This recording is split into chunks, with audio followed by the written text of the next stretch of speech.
আসসালামু আলাইকুম ওয়া রাহমাতুল্লাহি ওয়া বারাকাতুহু। আমাদের সমাজে কিছু কিছু পরিবার আছে। পরিবারের ভিতরে কিছু আত্মীয়তা আছে যে আত্মীয়কে চিনে না। আত্মীয়কে চিনতে চায় না। তার কারণ হচ্ছে দেখা গেছে এক এক পরিবারের ভিতরে বা নিজের ভাই অথবা নিজের এই মামা, খালা, তারপরে নিজের চাচা, জ্যাঠা, হ্যাঁ, চাচাতো ভাই, এগুলার ভিতরে দেখবেন যে যদি কেউ হঠাৎ করে বড়লোক হয়েছে বা তার টাকা পয়সা বেশি, অর্থ সম্পদ বেশি, আরেকজনের টাকা পয়সা কম, বা আপনার টাকা পয়সা কম, আপনার অন্য জায়গায় টাকা পয়সা একবারে কম বা কিছু নাই বলতে এরকমই হয়, যদিও থাকে তা কম।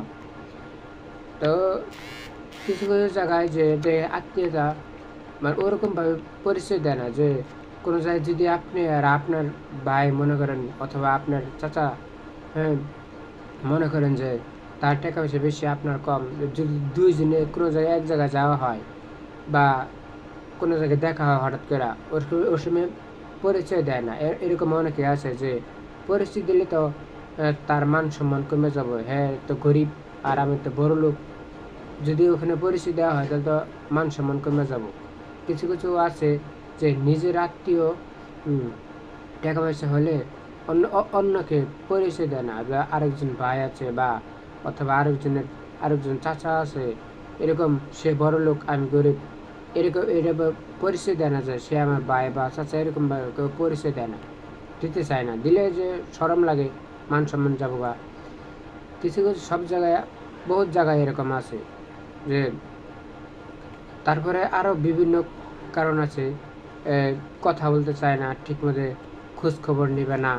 যে গরিব, যার অর্থ সম্পদ কম, তার খোঁজ খবর নেবে না, তাকে দেখবে না, অথবা দেখা গেছে তার বাড়িতে কোনোদিন যাবেই না। আর সে যদি যায়, যে গরিব ধনী বাড়িতে গেলে, ধনী আত্মীয়র বাড়িতে গেলে দেখবেন যে অনেক সময় দেখা গেছে মুখ ফিরিয়ে নেয়।